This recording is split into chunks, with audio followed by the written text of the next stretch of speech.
Without a shadow of a doubt, it's the Crockett Show in social media history. I want to welcome you to another edition of the War Zone. I got my co-host, Donovan Sadiq, the Queen, Demetri K, and I am the five-star general, mayor attorney in Houston that lost his goddamn mind. And it's only right we put his ass on the hot seat.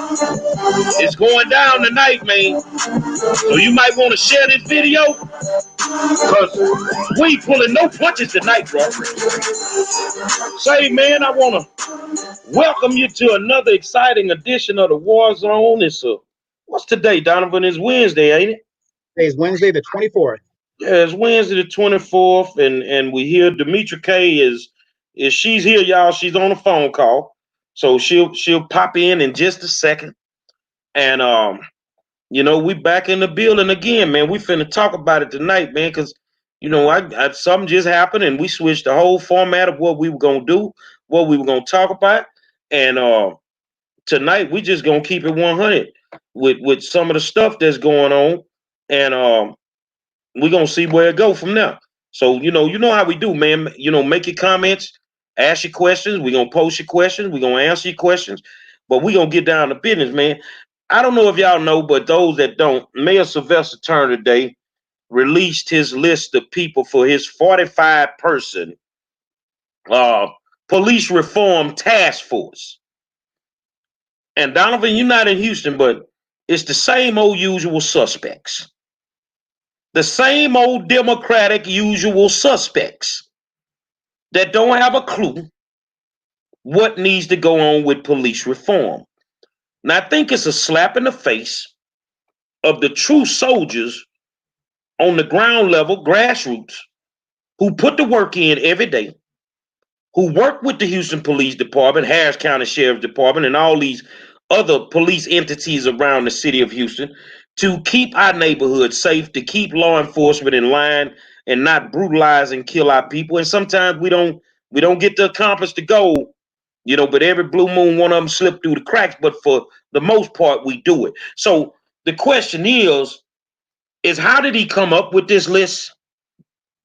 Where did he get these people from? And at the end of the day, is it even going to be effective? Talk to me, Donovan.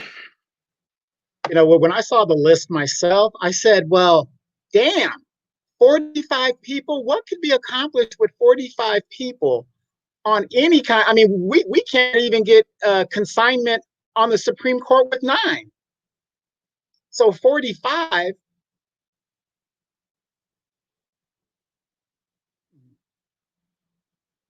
When you ask what's gonna happen with 45 people, Donovan, sing it with me.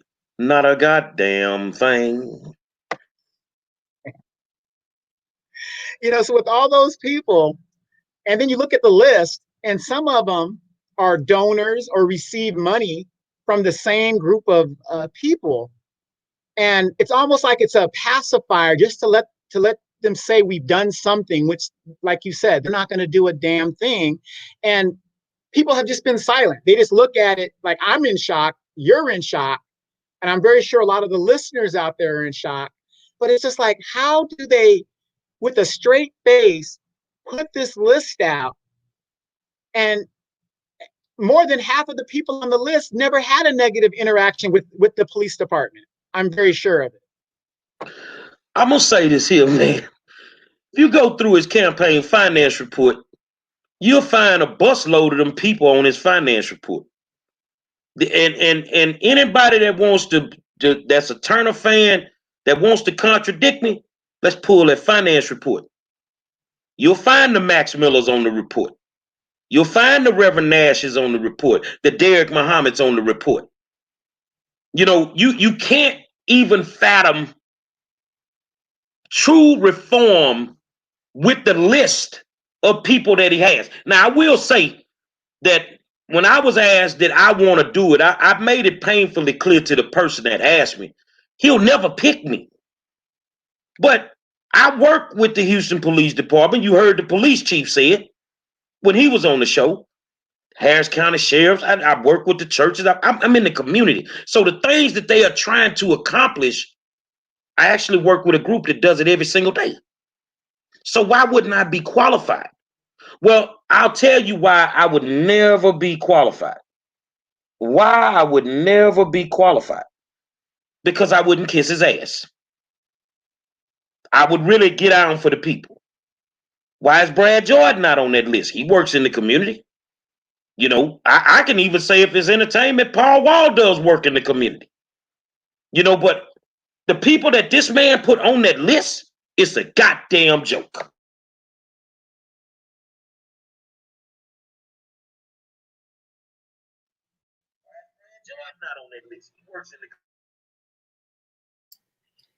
Can I? Oh, is Demetra? My apologies to you all. I had something very pressing that I had to take care of, and I could not get off the phone. I absolutely had to take care of it. So anyway, we are here. So I'm going to try to play catch up here. So the mayor of Houston and his fake ass police reform task force. So I had the opportunity, I guess, if you want to call it that, of seeing the list that Damian Jones put out. I saw it like right before I came on here. It looks like it's about 40 people or so. Different type of people from the community. I saw priests and reverends and millennials is what they were titled, and you know, just a whole host of people. But I will say this, as I was glossing over the list, I did look for Gary Monroe. Mm-hmm. I did not see his name on the list, and so I clicked into the comment section. And I saw quite a few people saying basically, and I'm paraphrasing, what the hell is this? This list does not denote the makeup of the community that actually needs to be served.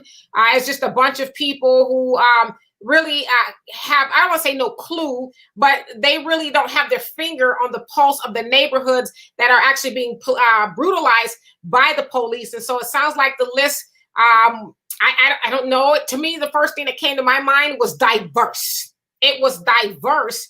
But Gary, to your point that I just caught toward the end, it sounds like they need people who are familiar with the neighborhood, such as yourself. And he said Brad Jordan, Paul Wall even, and a whole host of people I'm sure who are watching here that can really give some good insight and ideas as to what needs to go on in order to make it better for the people in the community. Now, I will say this, or I will ask this. Are they really interested in holding the police accountable? Because if they were really interested in doing that, they would have actually put together a list of people that would actually do that. Now, a lot of times people, politicians, if you will, the powers that be, will put together a list that kind of like appear to actually be doing something, like almost like, well, here, we did it. Here's our list. So now you can't say we're not doing anything, but people who are awake will look at that list and say, well, for one, I've never heard of half of these people on here. And I'm not saying that's true, but sometimes people will say, I've never heard of half of these people on here. I've never seen these people in the neighborhood, and I've never even seen or heard these people speak to the issues in the neighborhood, especially regarding police brutality, because that is the issue here at hand. And so I personally want to know, why isn't Dr. Gary Monroe on this list?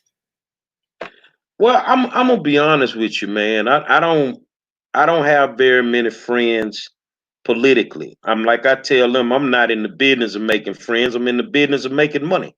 So I don't want to be their friend. I just expect for you to do what you say you were gonna do. And when they don't do it, I will hold you accountable. And you know, to not even put me on the list is really not a slap in the face to me, because I already know, like Pastor James Nash. I don't have a problem with Pastor Nash. But the problem I got with it is, Pastor, didn't I just sit in your church a couple of months back because you didn't know what to do about the gang violence and the violence in general around your church? You got these people, and people are saying, well, how do you know they got paid? I already know who getting paid. When you know, I ain't got no problem with Reverend Max Miller, but ain't you on that embattled Houston Housing Authority board?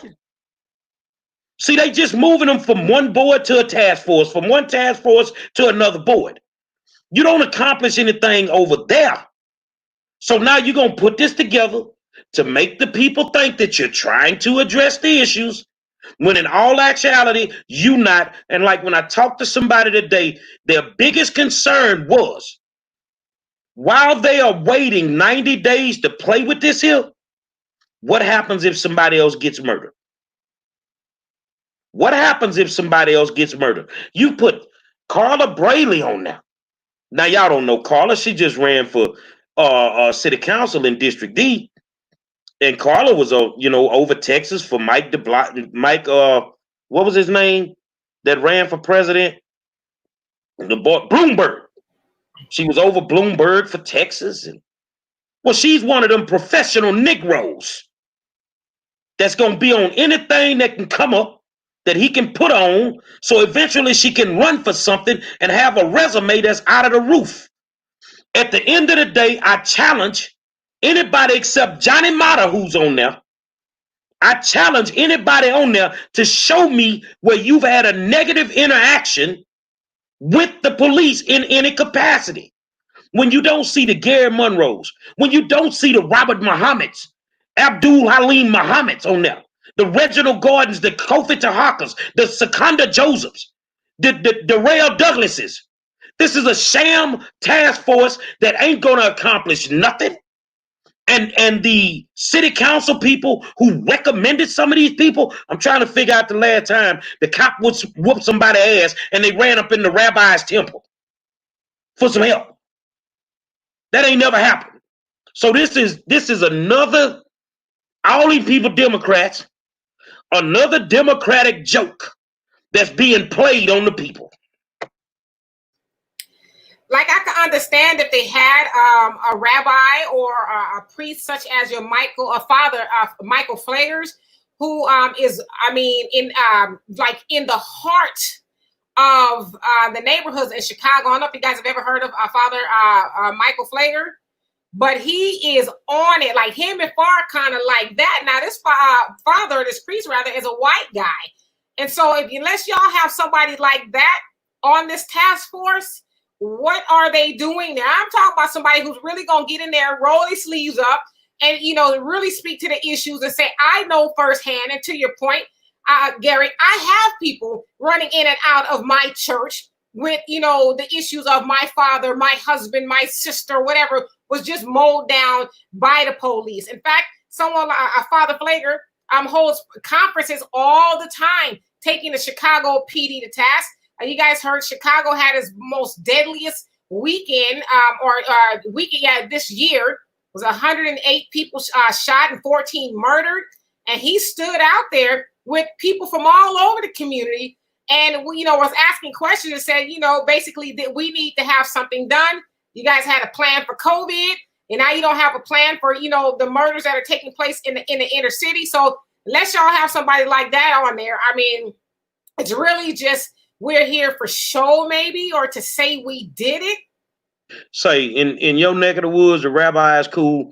In our neck of the woods, they don't need to be worrying about police reform. They need to be worrying about them other priests sleeping with little boys. Go fix that. Go fix that. Because all these people that's on them didn't give a damn about George Floyd. Don't give a damn about the police beating the hell out of us, because if they did, they'd have spoke up a long time ago. The ones of us that have been speaking up forever, none of us are on that list. None of us are on that list. This is a joke. But I will say, in my neck of the woods, we don't need your police no more, homeboy. We're going to police our neighborhood. Just the way the minister told us. We're going to do it for our neighborhood. And we're going to make sure we good. So if your folk come through there with that foolishness, they going to get dealt with. What is the purpose? And I might have missed that at the beginning, but what is the purpose of this task force? To kiss Turner's ass. No, like for real. Like, what are they saying? For real. No, I'm being honest with you. Why do you think Michael Jordan and Charles Barkley are not friends? Because when Michael bought the Hornets, Charles just told him as a friend, you don't know what you're doing. You are horrible as an owner, and you're surrounding yourself with yes men. This is why Barkley and Jordan ain't cool. Because Barkley told him the truth. Turner surrounds himself with people that want to, they have to kiss his ass. And if you don't kiss his ass, it don't matter what it's for. We know the task force ain't gonna work. Just like his 45-person gun violence commission did not work. So most of these people were on that commission, and it didn't work. So yeah, if you want me to be truthful, some people may think I'm joking, but it's to kiss his ass, Demetra. Okay, so it's a police reform task force. So I guess they're all supposed to be some sort of a think tank to where they're trying to figure out ways to reform the police. I guess that's what I'm ascertaining. That's what they're supposed to be doing. Yeah, that's what they should be doing. Okay. So I guess, I would need to see more like what's on the agenda here. Like what things are you actually looking to reform? Is it something that, you're just saying you're going to do? Because we've all seen that play out before. A lot of times we can see all these committees and, these task force and things like that. And nothing ever really gets done. So I would be interested in seeing what the bullet points are. What exactly are they trying to reform and what are they trying to resolve? Aaron makes a good point. Turner is buying time and providing cover for Acevedo. Turner is a lame duck politician. He can't run again. He does not care. So he's trying to make all the money he can make before he leaves. Let's get that straight. Because Turner believes in his heart he's going to go to Washington with Joe Biden. So he doesn't give a damn how this go. At the end of the day, he good.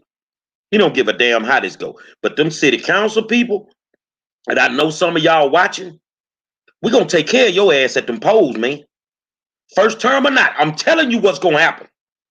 We're going to take care of y'all ass at the polls. So I believe in my heart that he is buying time. He is buying time. There is so much going on police-wise. Of course, we know the 7 shootings, that happened. He's buying time now.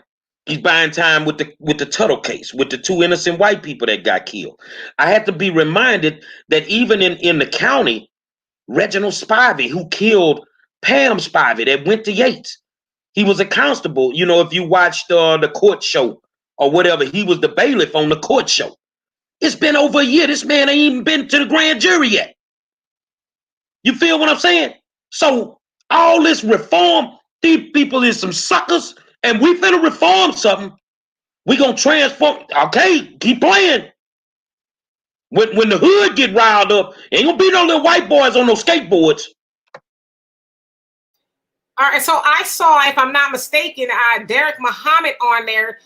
Do you think someone like him is just sitting on the task force for looks, or is he actually going to put boots to the ground and demand change? Derek is a brother of mine, got mad love for him. But the only thing I can say, he is boots to the ground. But you on the pay list, brother. I'm not trusting nobody that's on the man campaign finance report. Because they don't have the guts to tell him when he's wrong.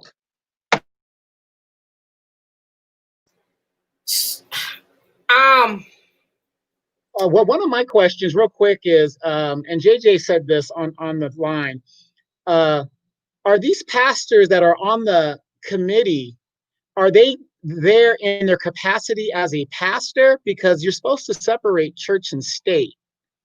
So I'm just kind of wondering, how does that work? I don't know the real details of it. I know Reverend Max Miller, he a big boy in the political game, but he sits on the board of the Houston Housing Authority. Now he's sitting on this commission. Ain't no telling what else he's sitting on. And I just believe that 45 people with 45 different ways of thinking sitting in one room, we are not going to accomplish nothing.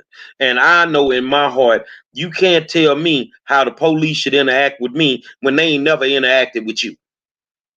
That's like a single person giving a married person marital advice.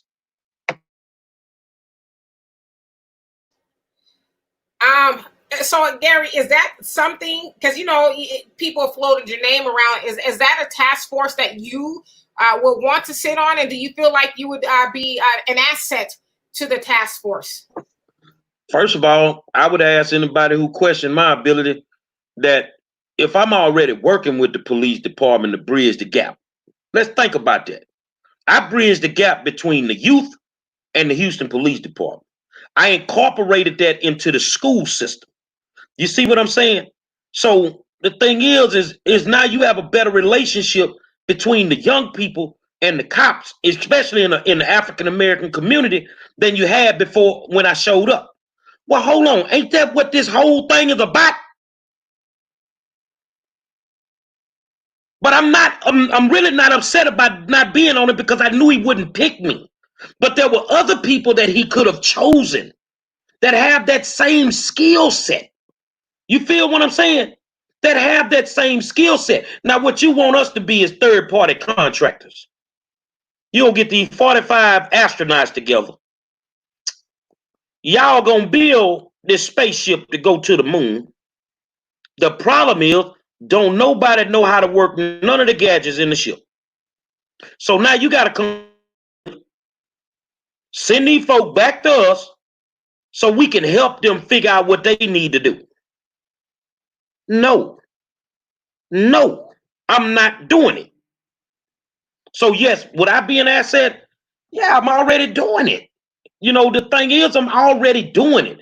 They don't have the skill set to talk to these people, man. See what they want to do, Demetri, they want to bamboozle the people. They want to play with the people. They want to lie to the people because they have no respect for the people. But see, people are slowly waking up and they slowly starting to smell the coffee. So because they've started to smell the coffee, it's hard to have them conversations with them. They don't have the skill set to have those conversations with them. You see what I'm saying? So, yeah, I mean, I can bring a lot of things to the table, but if they don't want to listen, I can't make them. So is the task force to hold the police accountable, or is it for the people in the neighborhoods? I think it's just to provide political cover for these people right now. They know as politicians they've been compromised. They know they've not been doing what they were supposed to do, what you lied and told the people you would do when you were being elected. You see what I'm saying? When you were out campaigning, not being elected, but campaigning.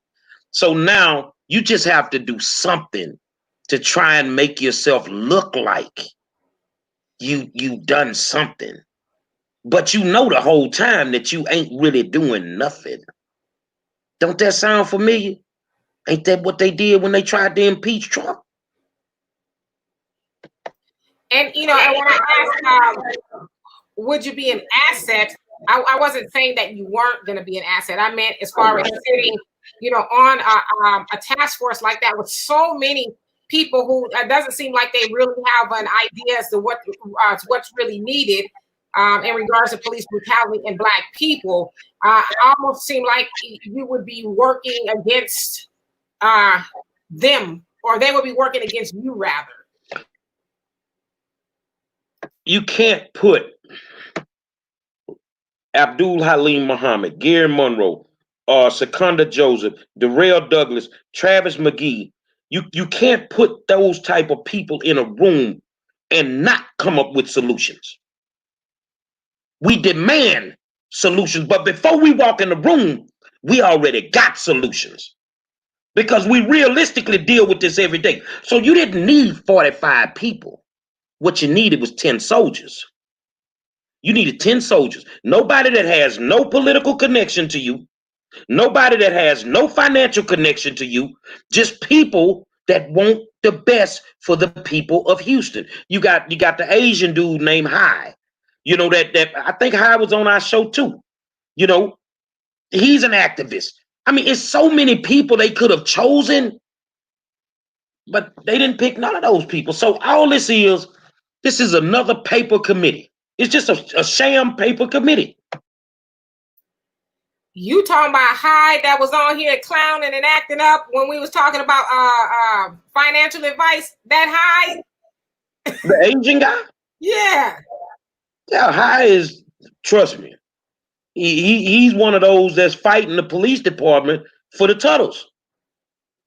He's one of those that they are going to keep ignoring because he actually brings something to the table. Okay. I mean, okay, let me ask you this. Is that task force the only task force? Like, could there be another task force created that is actually going to have boots on the ground, led by the 5-star general and his troops, of people that would go out into the neighborhoods? And I mean, do we need to have that be the end all be all of the task force? Hell no. I love revolutions. And get what? We already started. It's called the People's Task Force. It's the People's Task Force. And we ain't answering to this sucker downtown no more. You ain't want to have a conversation with us. You ain't want us in the room to talk to you. So now we don't want to come to your room. You gonna come to ours. We got our own rooms. We got our own tables. We got our own seats that sit at those tables. It's time to take them completely out the equation. It's just time. And when you force their hands, they have no choice but to listen. So yes, it's always another way to skin a cat. And I love going against the grain, especially for my people. But I'm going to shock the world once I get it all together. Because I'm going to take one of your people, Turner, and I'm going to shock you, boy. Because everybody ain't cool with what you're doing, man. I love it, Gary. I don't want to sit at your table. I'm going to build my own. And, I get it. I mean, I would imagine it's a bit frustrating here. You have the mayor who has all the power in Houston. Well, for the most part, he has a lot of power. He has a lot of money. He has a lot of reach where he can reach a bunch of people. And I'm just going to take you guys' word for it. It's a shame that he is not using that power to actually be productive with police reform. But I'm with you in that you don't need his task force to do that. Build your own. Like you said, you're already doing it. Go out there and actually continue getting results, the results that he's pretending like he's interested in. And I would say this to anybody who is on the task force and you're not really interested in change. Shame on you for accepting a position that you're not actually going to do anything with. Like, people need a solution. The people need a solution. They don't need any more pretending and acting like they're actually people are going to actually do something for them. No, really get out there, get boots on the ground, and specifically, hold the police accountable. And I was going to ask you this, Gary. Where's Mayor Turner's? What is his stance on defunding the police? He don't want to do nothing except fund the police. He don't want to pay the firefighters. You took portions of their pension. It's something about him and them cops, man. They down like 4 flat tires, man. So anything that he feels that could, take anything from them, which it wasn't going to take anything from them, he's not in favor of it. Then what he do is he go and he punk the city council people. And I already know how he do it. Let me break this down for y'all how he get the city council to rock with him. If you don't rock with him, you get your budget for your district is inside of the budget. He'll eliminate or decrease your budget to a level that you don't even have funding to do nothing in your district. See, that's the game he play. That's the game he play. This is why anybody that sit on a task force that's designed to help the people should have no connection to him at all.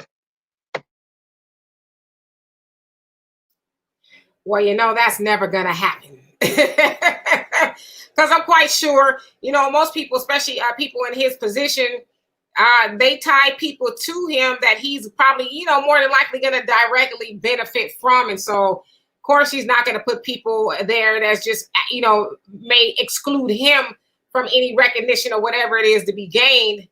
But I will, just again say it's a shame that, because I'm sure that task force is costing somebody money, right? It's costing the taxpayers or somebody. I don't know if the people are getting paid, but hell, even if you're going to have a meeting with them eventually and buy coffee and donuts, it's probably going to come out of the people's budget.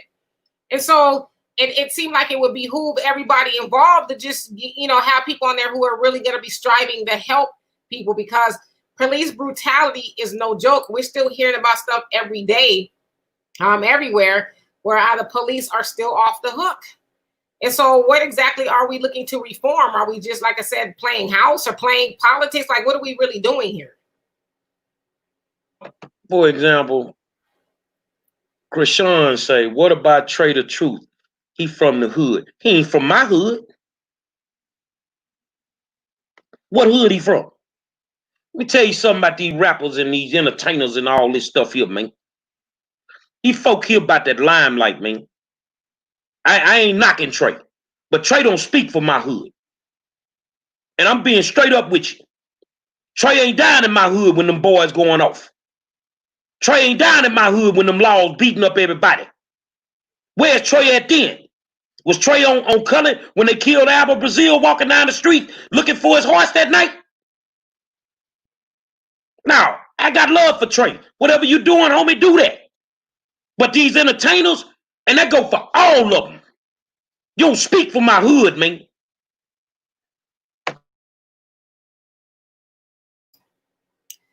That is a no-go on Trey, Trey, the Truth from the hood. I don't even know who that is, but yeah. Well, regardless of who is coming from what hood, it needs to be somebody on there who's actually going to help everybody involved. I mean, to me, when I hear task force, I hear holding the police accountable. Especially when I hear reform, I hear holding the police accountable. So I don't know exactly if that's something they're gonna do, but. Well, Mary Courtney said, well, I look forward to the outcome of this police reform. Fucking outcome. This man did a 45-man commission after Santa Fe in regards to gun violence. What happened? What came from it? This is just another way to waste taxpayer money. Y'all keep wishing and hoping that these people get it right. You can't get it right if you are a bona fide fuck up. You can't. Ain't nothing gonna come from this.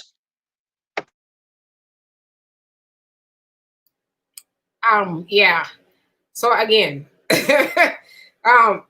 back to my point a minute ago. I just think it would behoove everybody who's interested in forming their own task force. Really getting boots on the ground. And I saw Aaron, he said earlier that Brother Derek Muhammad is more considered like the spook who sat by the door. So I don't know if Gary, could you see him in that capacity if you've seen the movie The Spook Who Sat by the Door? Basically the informant. What I'm not gonna do to Derek, like I say, that's my brother, man. I got love for Derek. But I said it in a nice way that I'm not trusting anybody who is taking money and your name shows up on Turner's campaign finance report. I think that he's been compromised. All right, now. Well, we won't necessarily get into that. Well, I was looking at the list just now, and it seems like he's got everything cornered because the last person on the list was this guy named Singh. So he's hitting all of the different demographics to be political, but a lot of the people on the list, I mean, if you're asking me, aren't qualified to be on that list. What do they know about going into a hood? All right, so you got the list in front of you, right? Okay, I want you to, can you see the list right now by any chance? Let's see if I get this right. And African American is going to be the last race that I name. So here's a question. When the last time the laws beat up and killed a white boy in Houston? When the last time the folk killed and beat up an Asian in Houston? When is the last time the police beat up and killed a LGBTQ community member?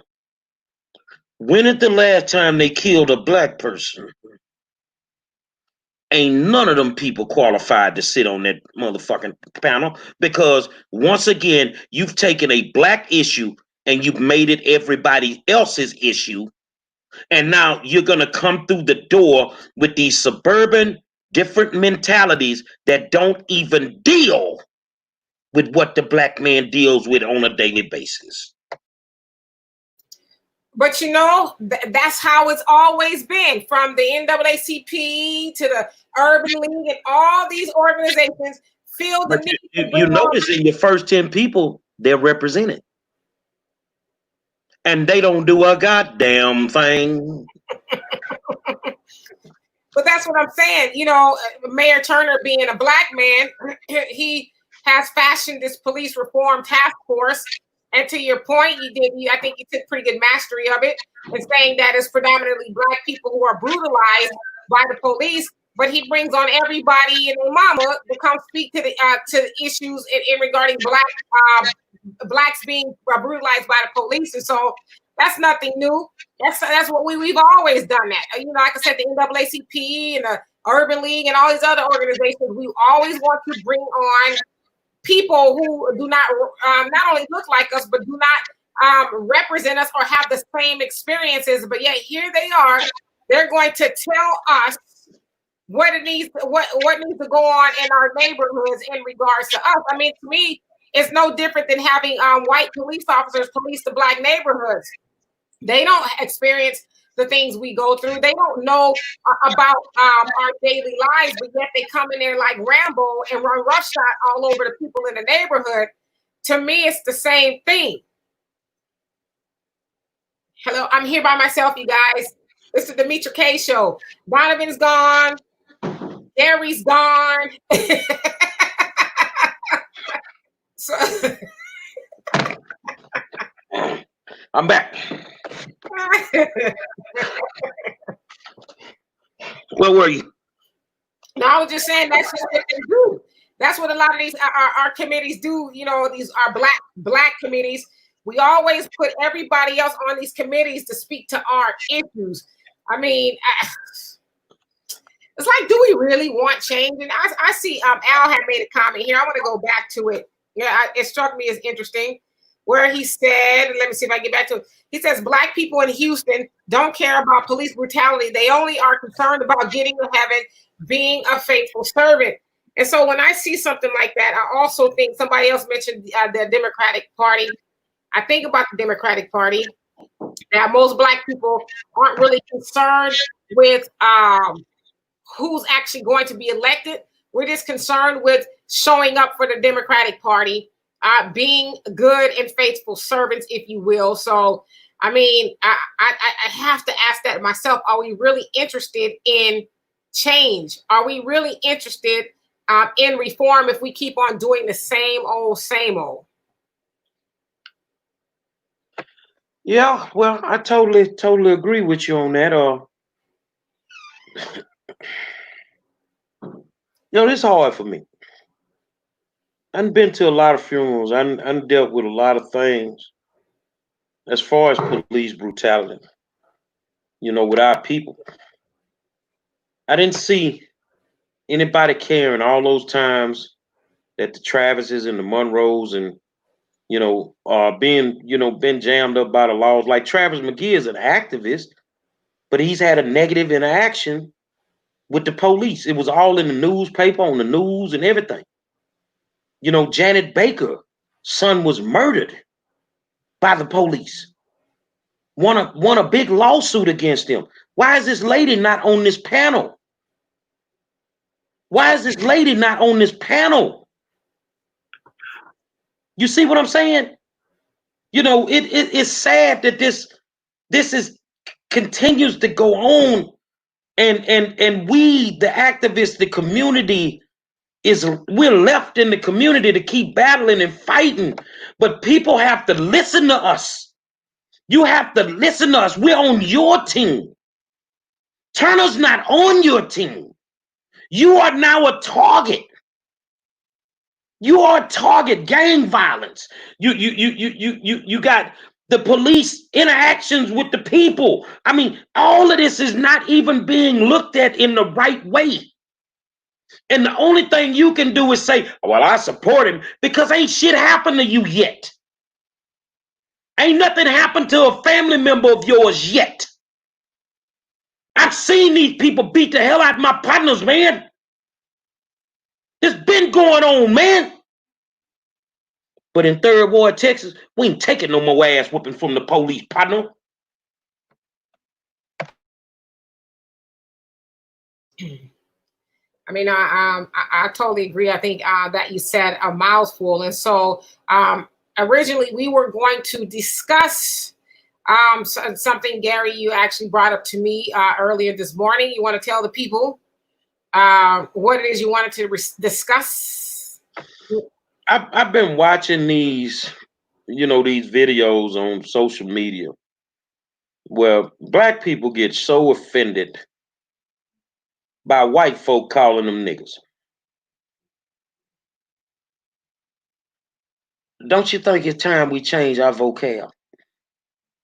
We've gotten very comfortable using the word.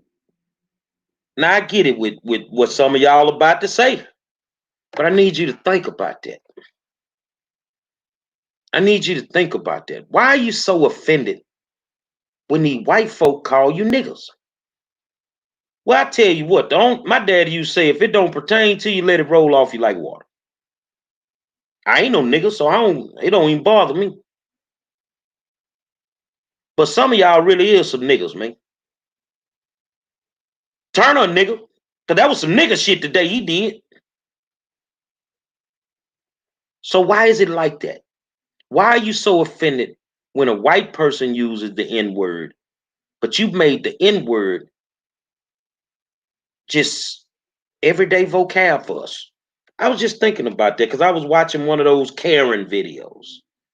And I really think we're blowing some of that shit out of proportion. Because most of it, I mean, you could have a conversation with somebody and walk the hell off. I ain't got time to be standing there filming you because my patience level is like that, and I'll be slap your grill out your mouth. So ain't no sense of me standing here talking to you and filming nothing. But I was just thinking about that. What y'all think? Donovan, go ahead and go first.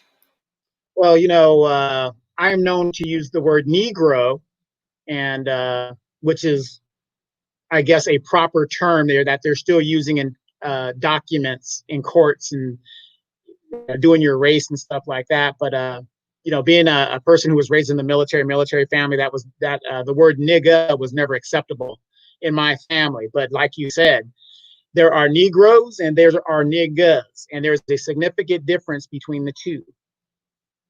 Mitra?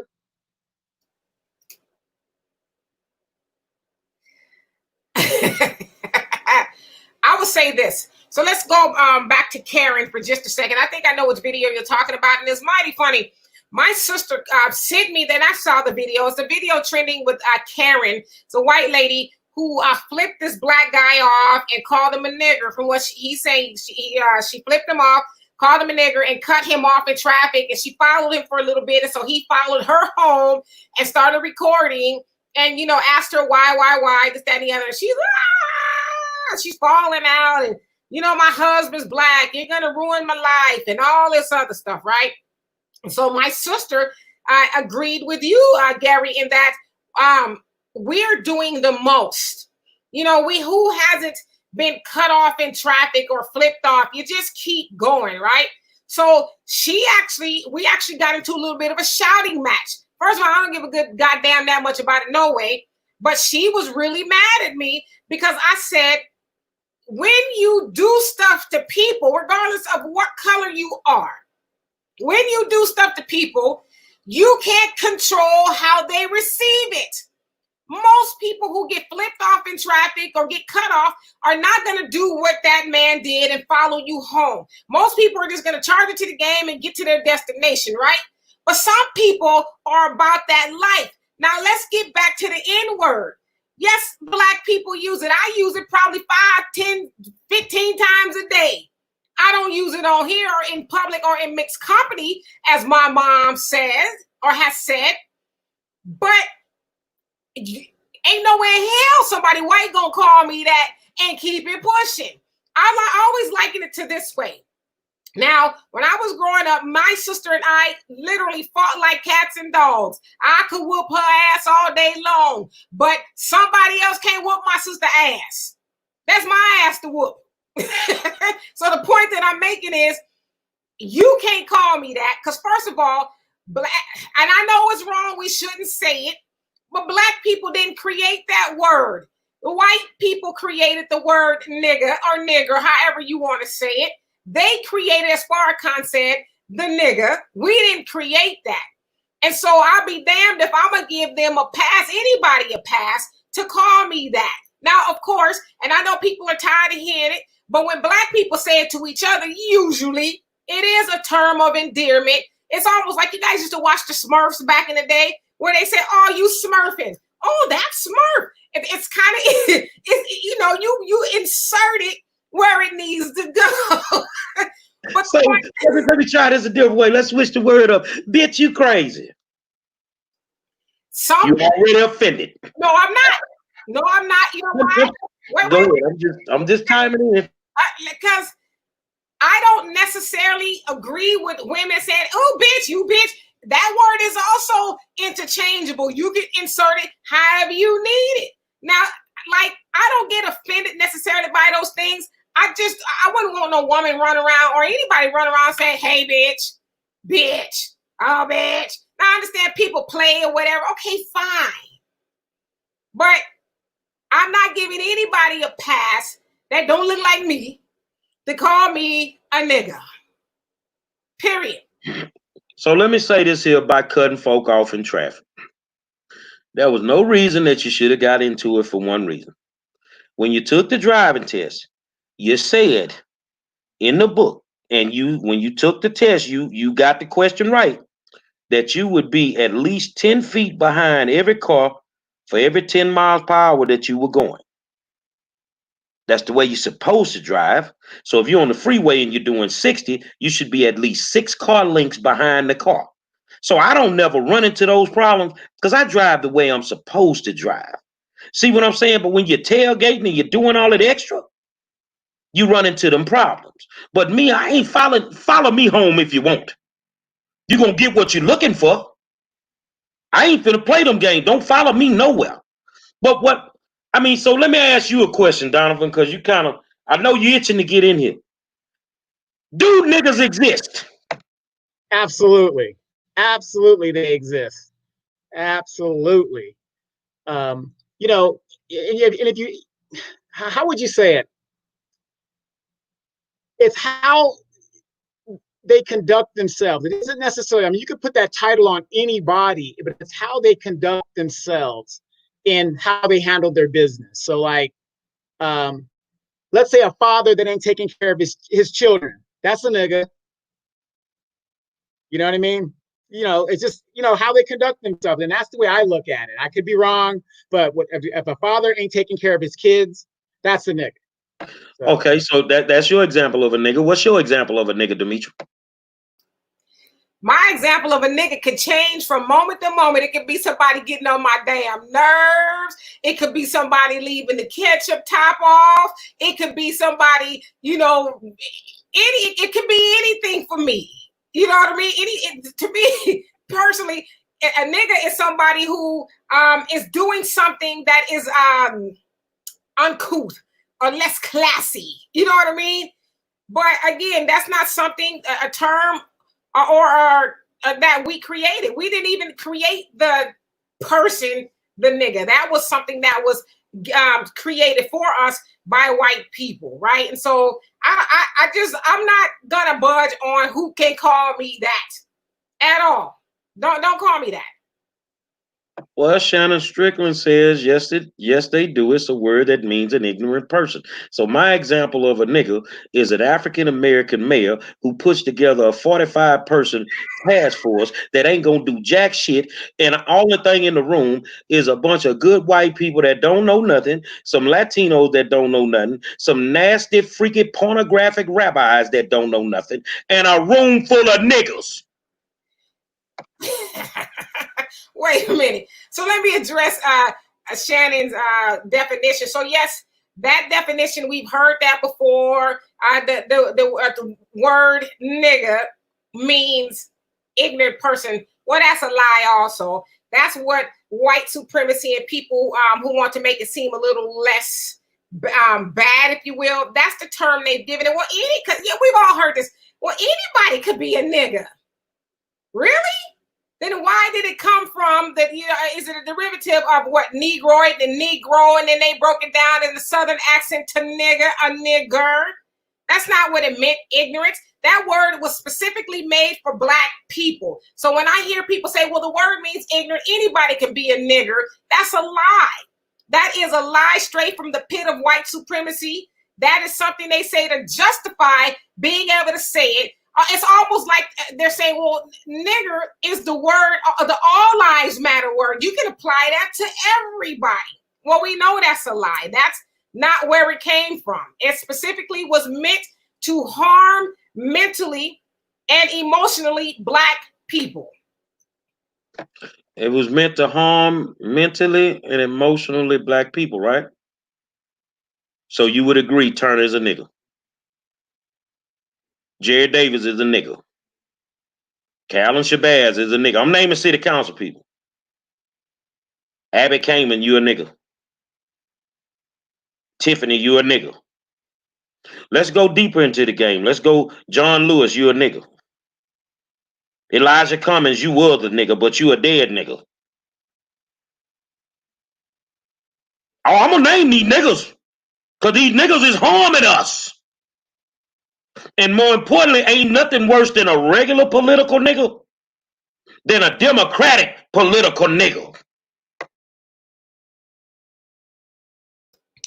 Oh my God. Wow. Well, I mean, that's almost interchangeable like the word thought. To me, a thought isn't just a female, it's a dude that's over there. Some of these politicians. No, that's them hoes over there. So when we start thinking about them hoes over there, we can think about Martha Kasich Tatum on city council, that hoe over there. She a thought. You feel what I'm saying? See, we get the naming some folk off around here. Carla Cisneros, you a thought, that hoe over there. And I call them that in their face. So niggas, bitches, and hoes do exist. I'm just being honest. That's what T.I. told me. If y'all gonna listen to him talking about blackout on the 7th, T.I. said niggas, bitches, and hoes do exist. I'm just being honest. I'm gonna rock with him on that one.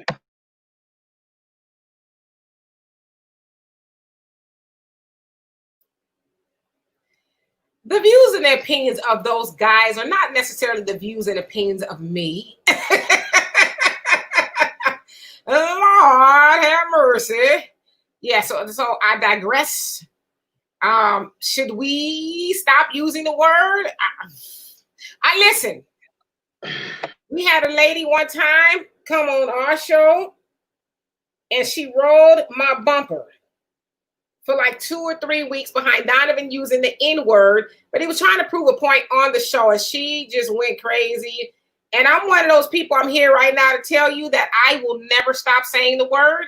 Now, will you hear me say it out in the street like, hey, you're not never going to hear me do that. Now, I use it, in the confines of my home, whatever the case is, but I'm never going to stop using it. And I don't mean it to be in a demeaning way. I don't mean it to hurt people. Most of the time I use it when I'm joking, or whatever, but I'm not going to stop saying it, but I just want to be on record. I don't want nobody else that don't look like me to say it to me. Well, the only way we can stop them from saying it is if we stop saying it, because we done got so comfortable saying it that we have allowed people to become something. If it's an endearment to you behind closed doors, then I'm not cool with the Latino brother. What's up, my nigga? You ain't my nigga, man. They quick to use it. My nigga, you ain't no nigga, man. And you ain't my nigga to begin with. All I'm saying is we got to do something with it, because It invaded the schools. It's everyday conversation now. It's two words that I hate come out a kid's mouth right now. That bruh and nigga. You can't hold a conversation with them unless them two words come out. And I just think that if we're gonna change up the game, we just got you can't wear the 3-piece suit with no goddamn tennis shoes. You're gonna have to just change it all up. Real quick, today, what are your guys' thoughts on the murder duo, father-son murder duo that was indicted in Atlanta today? Why does it take over 90 days to indict somebody who obviously murdered a young man? Because they ain't gonna do a goddamn thing. I don't know why they took so long, but they did it. We'll have to. The real proof is going to be when there is a guilty verdict and they go up the river for the rest of their life, or the death penalty if they have that there in Georgia, which I'm pretty sure they do, right? But just going back to the word nigga, it's a big falsehood for us to think that if we stop saying it, they're going to stop saying it. That's not true, because we didn't start saying it in the first place. That wasn't a word that was indigenous to us when we were brought over here. That was a word that was exacted upon us as Black people when we came over in America. So it is, again, just like racism is not for us to get rid of. It's not for us to get rid of the N-word. Now, I will say this to your point, Gary. A lot of people, and we do hear a lot of our children use that word. Every other word is because, for one thing, they don't read. I can always tell when somebody doesn't read because they cannot hold a conversation. The Honorable Elijah Muhammad said that most people know on an average 400 words well. That's not a lot of words. And so if you're only operating, and that includes and, the, is, it, those words. So if you don't know more than 400 words well, of course you're going to interject profanity and other things to fill in the blanks. You know what I'm saying? Because people don't read. And so if parents would put more books in the hands of their children and actually have them read it, then they will have more things to say. Actually remove them in front of the television where they're probably seeing, hear people say the N-word all day long on videos and television shows. And so if we start educating our children and give them more things to say, then perhaps they will stop saying it. Now, as far as everybody else saying it, their mamas and daddies know that shit is wrong for them to be out in public, calling people niggers and, blasting that all on the radio. Now, it has become mainstream, but why aren't we taking the record labels to task for putting out that music? I can imagine, 20, 30, 40 years ago, that would have been acceptable. Now it's every other word in these songs. And so, again, that's not for us to make them stop saying it. They're not. If we never say it again, they're not going to stop saying it.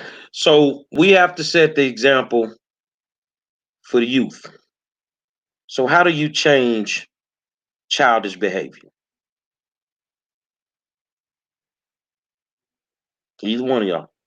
You change childish behavior by not acting like a child yourself in front of the children. Okay, before we can even get to that point, to change childish behavior, we have to change adult behavior. We got to change adult behavior. I'm sorry, but I cannot sit in a room full of white folk and get offended no more in my life about one of them slipping up and saying something when we using it every day and we ain't slipping at all when we say it. We just saying it like it's the thing to do. And think about it. These kids get it from where? They get it from us. You're a beautiful African American queen. I think if I put you in a room with 100 young African American queens, you're gonna transform some of them. You're gonna transform some of them because of the way you dress, the way you carry yourself, the way you speak. You're gonna do all of that. But if we don't change as adults, they're never gonna change. And I'm just basing this on y'all, me just seeing it becoming normal. From a music industry perspective, I'm an artist. You feel me? I'm an artist. It's easy for us to write music and not use no profanity, none of those words. But it ain't easy to get it out there and market it and sell it. The record labels are not going to even try to help you. I love Chance the Rapper. Just fell in love with this dude, bruh. You see what I'm saying? I love Common. They ain't talking about Common. They ain't talking about Cadillacs and smoking weed, and he talking about real stuff that could help us. Look what they've done to him. They've marginalized him. So a lot of these dudes just write exactly what they feel they can sell. I make no excuses for them.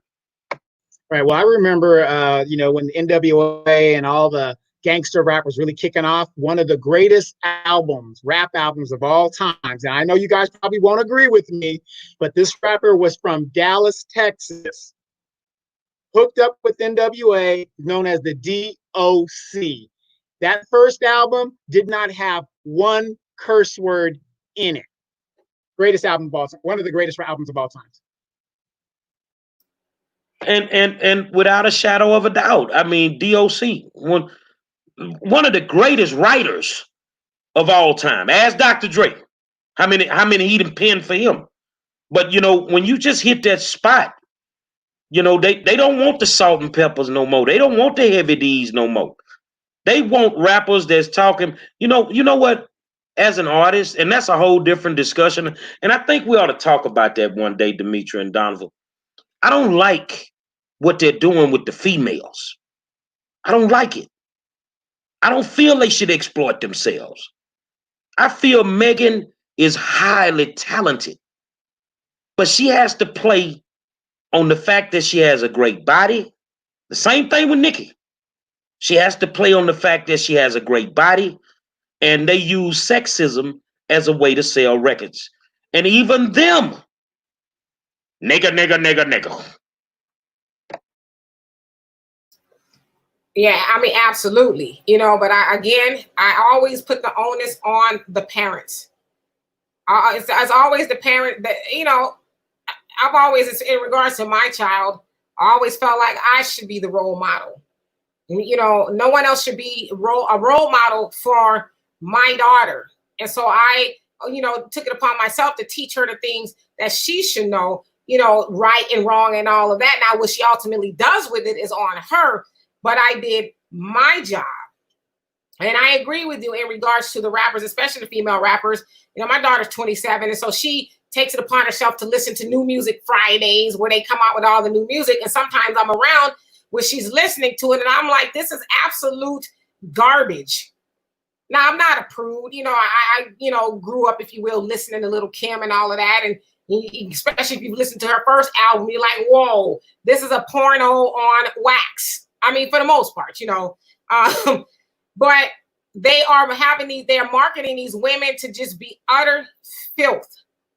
Like, if you close your eyes and listen to all of these albums back to back, you would probably think they're the same person if you didn't know their styles, because they're all talking about the same thing. What they can do to and I can eat this, that, and the other, and I'm gonna get the bag, and just the nonsense, like nothing that is helpful to our young girls. But again, my daughter knows the difference between, you know, that not really being the case and reality. So that's our job, to teach our kids what they're supposed to know.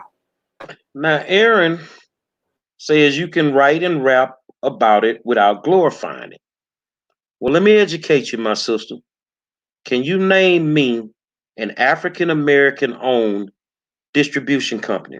Well, hold on. We were never allowed to even know about that side of the business. That's owned by the Jews. Distribution and manufacturing. So if you ain't rapping what they want, they ain't putting your shit out.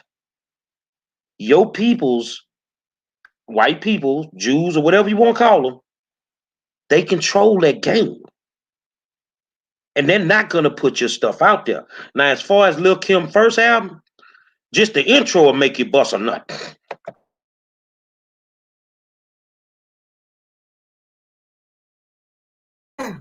So like I said, I'm not no prude. And, and Donovan mentioned, Millie Jackson, who was like the old school, she came way before Little Kim's and all of them. But, and I see people taking exception to what I said in regards to your children getting out there and doing the opposite. I mean, they may do that, but I've done my job. I've done my job if I've taught my daughter what she needs to know within the home. I can't be, obviously she's going to, she's 27 now, but perhaps go off and do some things she's not supposed to, but it's not going to be because I didn't teach her, or it's not going to be because mama was, trying to have a hot girl summer and she was acting like a thought and all of that nonsense. It will not come from me. None of that behavior would have never come from me. I would just hope that I've done a good job and teaching her, not just telling her, but showing her what it is she's supposed to be doing as a young lady, a Black young lady on top of that. I think that they exploit the women, and I'll forever go down in history with my Mount Rushmore of female rappers. I mean, Salt-N-Pepa sits on my Mount Rushmore. Queen Latifah, MC Lyte, the Lady of Rage sits on my Mount Rushmore of female rappers. Wait, you missed Yo-Yo. Yo-Yo was fire. No, she was fire. The only difference is she didn't have the content. So I could have put Yo-Yo as well as Rage in the same arena, on the same level. But Rage was a lyrical beast. Just listen to some of that Death Row stuff. She wrote a lot of that stuff. So, but the thing is that I liked about them, no matter what. One, they looked good. You never saw them looking busted up. They wasn't half naked. Two, they were hell of artists. And three, they represented women to the highest degree. Yo-Yo gave them a voice. She started screaming it before a lot of them. You see what I'm saying? But look how fast she came up missing when the game started changing. See, Yo-Yo wasn't going to get naked. That wasn't going to happen. You feel what I'm saying? Light wasn't going to do it. She walked away. We already know about the queen. Come on. I just heard some of her Bun and the boy from the Locks, Jada Pink, Jada whatever his name did. Recently, the queen still got it. But she will not lower her standards because of this old raggedy music industry that wants to promote hoism more than promoting them as actual good artists. Well, it's all by design. It is all by design. You guys remember, give y'all a history lesson, not that I need to, I'm preaching to the choir, but y'all remember when Tipper Gore, Al Gore's wife, got upset with, 2 Live Crew. Oh my God, it's horrible. And so that's where the parental guidance sticker or advisory came from. And so that was when that music started to infiltrate their neighborhoods and their children, suburbia, if you will. Then they had a problem with it. But that music, and to Gary, your point, the Jews own the music industry, and they pump that garbage into our children, into our neighborhood all day long. Look at the difference between radio stations. You listen to a urban rap radio station, it is the most, the most filth or whatever. But if you listen to, let's say, I don't know, out here it's called The Wave, but it's a good R&B radio station. Even the ads on the radio stations are different. On a hip hop radio station, it's all the check and cash stuff. It's the rent wheels. It's the the fast food commercials. But on the better radio stations, if you will, it's Mercedes Benz, and we're having lunch on the river at this, that, and the other, and come get your, you see what I'm saying? So the marketing is even different. So all of that is by design to give our community the absolute most better music possible, because we'll start to believe that. I mean, we're seeing these little girls now, younger, I don't know, 9, 10 even, talking about they having a hot girl summer, and I'm getting the bag and all that. Like, what do you even know about that? Well, let me say this here. I mean, to my good white people out there, you should never complain about rap music. Go back and ask your mom and dad what the hell rock and roll did to your people. They had the same thing to say about rock and roll. They stole that from us. Well, they stole it from us, but the thing, they were able to market and promoted it a little bit better than we were.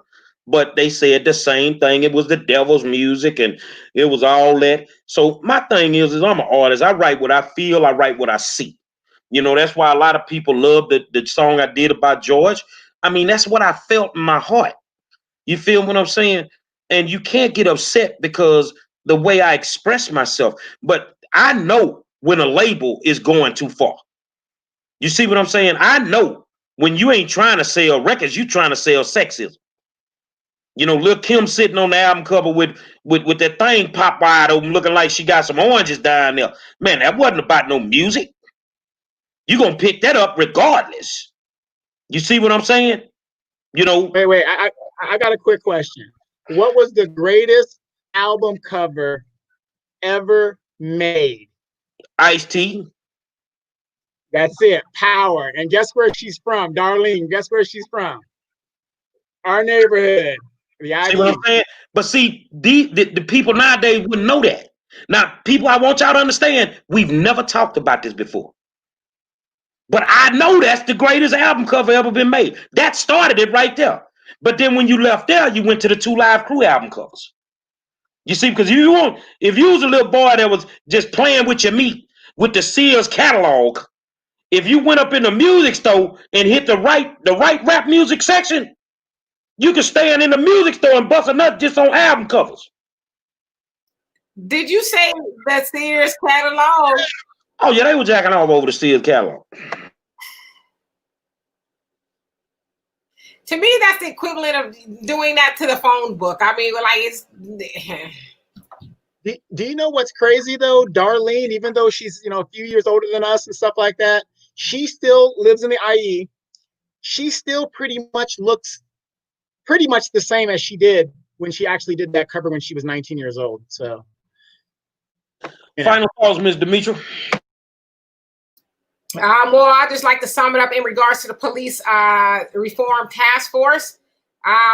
Hopefully they will get something done, but just kind of listening to you, Gary, and seeing some of the comments, doesn't sound like that people have much faith in that. And if they're not actually going to do something, that's a shame, and it's a waste of time and money. And just to sum up my point in regards to who can call me the N-word, if you don't look like me, I don't even want to have an N-word conversation with you. I'm from the old school. I ain't from this new school where, people run around calling each other that and, nah. Final thoughts, Mr. Donovan.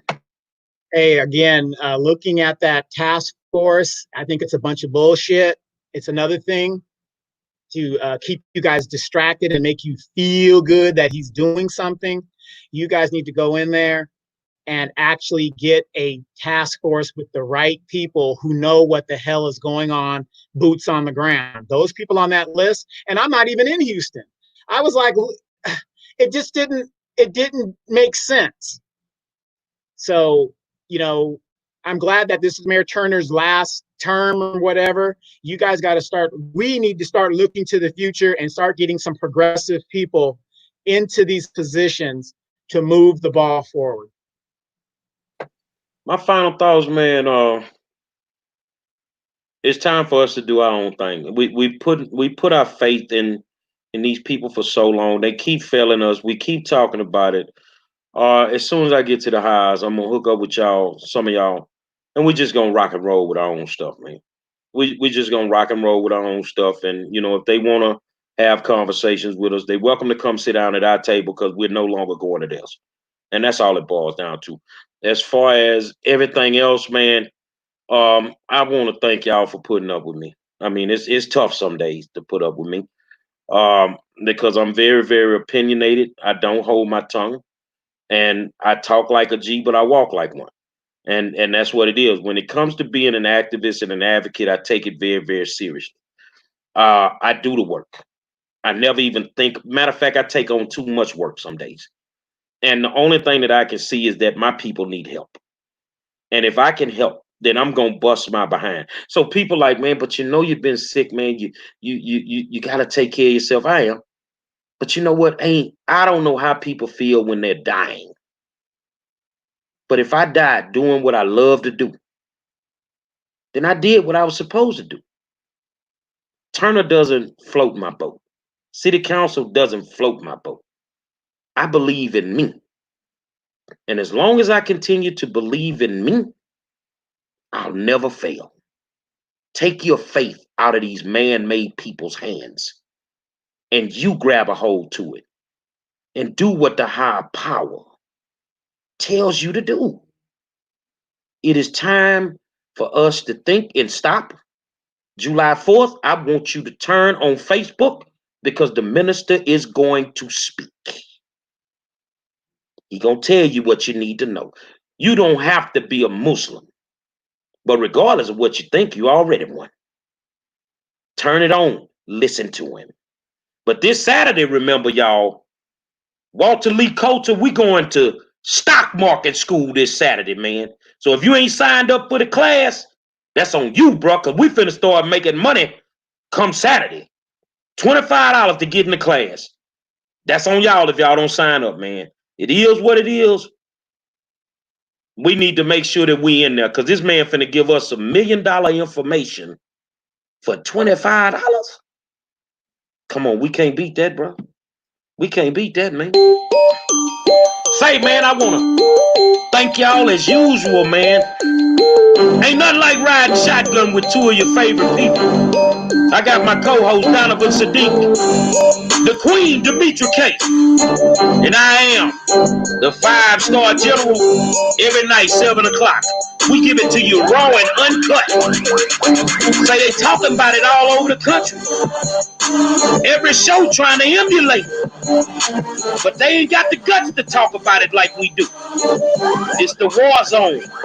And until tomorrow, we'll holler at you.